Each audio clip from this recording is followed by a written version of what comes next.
Two events on Sunday will draw attention to continuing problems with transportation safety, including the recent death of a bicyclist near the Museum of Science. To tell us about the events and some ideas to make travel more safe is the executive director of the Boston Cyclists Union, Becca Wolfson. Thank you very much for being with us, Becca. Of course, thanks for having me. If anybody has been out and around in the streets of Boston the past few years, we keep seeing more and more bike infrastructure, more and more bike safety, I would imagine. And at the same time, the rankings compared with other cities, maybe they seem to be going down. Yeah, one of the national rankings that most people look at is put out by People for Bikes. And something that they're really looking at is connectivity of pieces of the bike network. So what we advocate for is separated bike lanes so that you're not, that reduces the potential for conflict between people who are biking and people who are driving cars. It makes conditions better for everyone. And although in Boston and Cambridge and Somerville, pieces of the network are being built out, it's just much too piecemeal.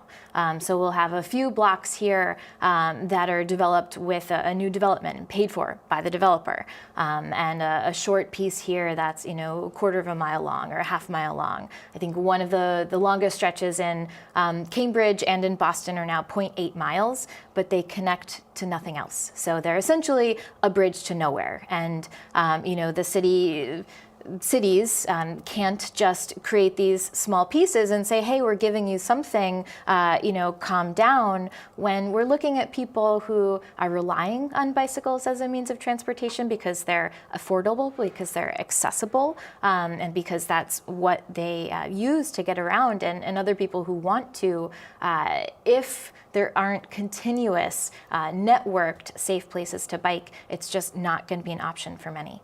Well, sad to say, one of the ceremonies on Sunday is going to be a ghost bike to commemorate a fatal crash that took place last week near the Museum of Science. To the best you can fathom, what happened? What we're hearing from reports is that the cyclist Meng Jin, who is a BU grad student, was on O'Brien Highway, which is a horrifically dangerous and terrifying stretch for people to bike. I actually took that on my commute every day for about 3.5 years, and many rely on it because crossing the Charles River is a barrier and a necessity for many people commuting between Boston, Cambridge, and beyond. So this young man was on O'Brien Highway, turning right onto Museum Way, and was next to a dump truck at the stoplight. When they both proceeded, he was crushed by the truck. It sounds like something we have heard many times before, and maybe not just in Boston, a truck making a right turn. What's the problem with that? Trucks have enormous blind spots, and trucks are mostly not outfitted with the safest equipment possible.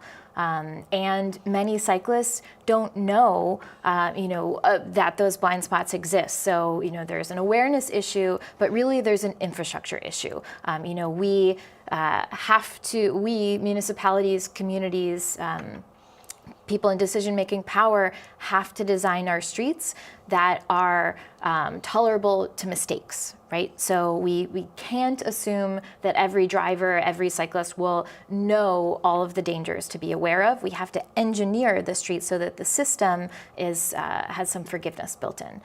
So in this incident, the right turning truck, if it had something we call a side guard, which is a barrier between the front and rear wheel well of the truck, in turning incidences, cyclists and pedestrians are disproportionately killed by turning trucks because they are just too big.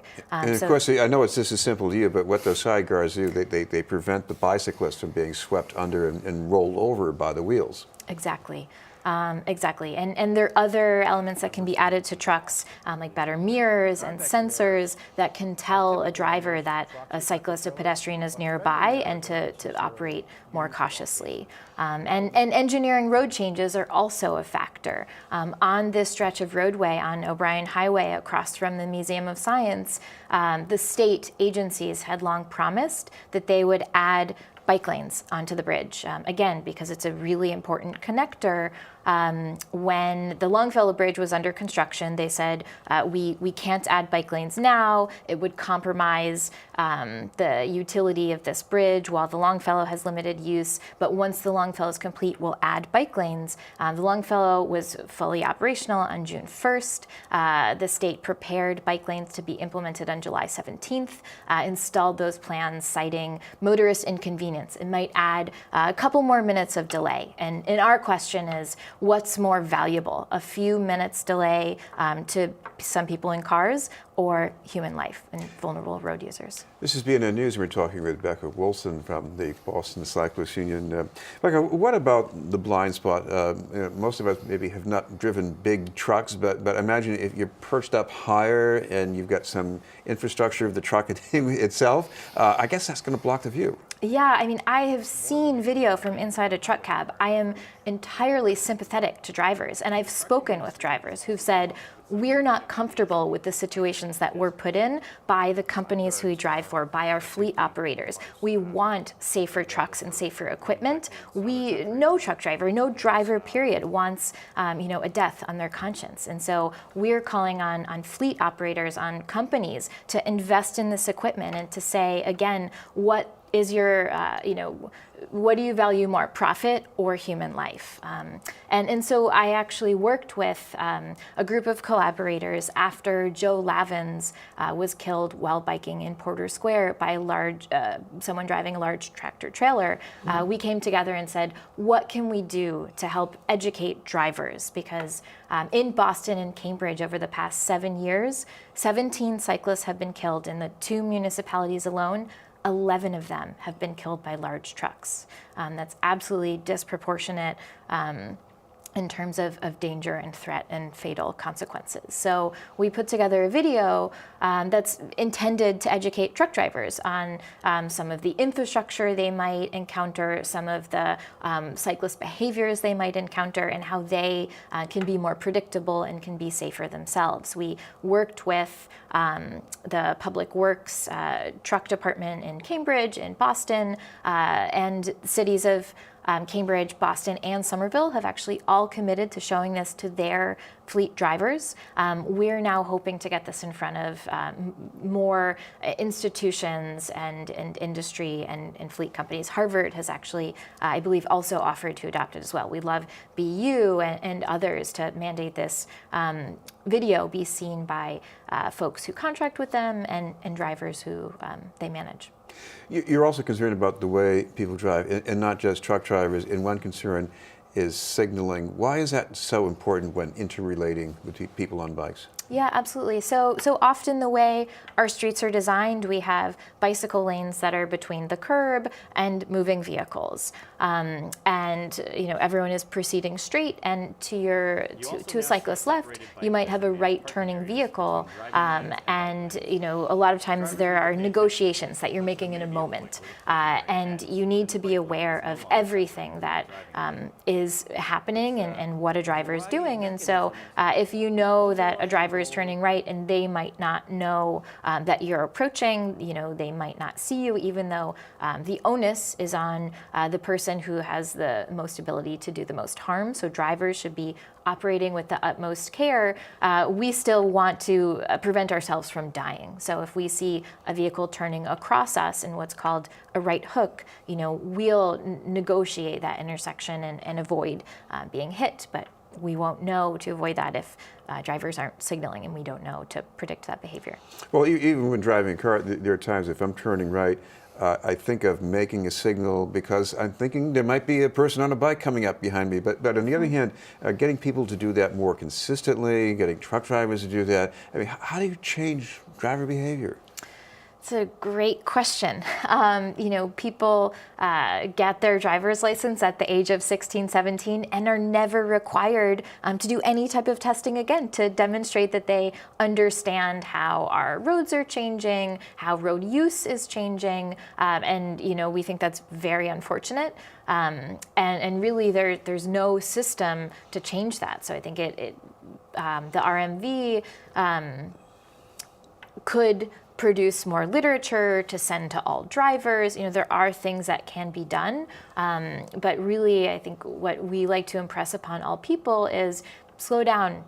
Speeding is never going to be worth it. You gain, a minute, 2 minutes, and you could cost someone their life, their livelihood, and just channeling, the most zen possible on streets, which is very hard in our urban environment. But really just, it's on everyone to remember to signal early, signal often, and to be as safe and careful as possible. Well, you're going to have two things going on. There's going to be the ghost bike and another ceremony near the State House, right?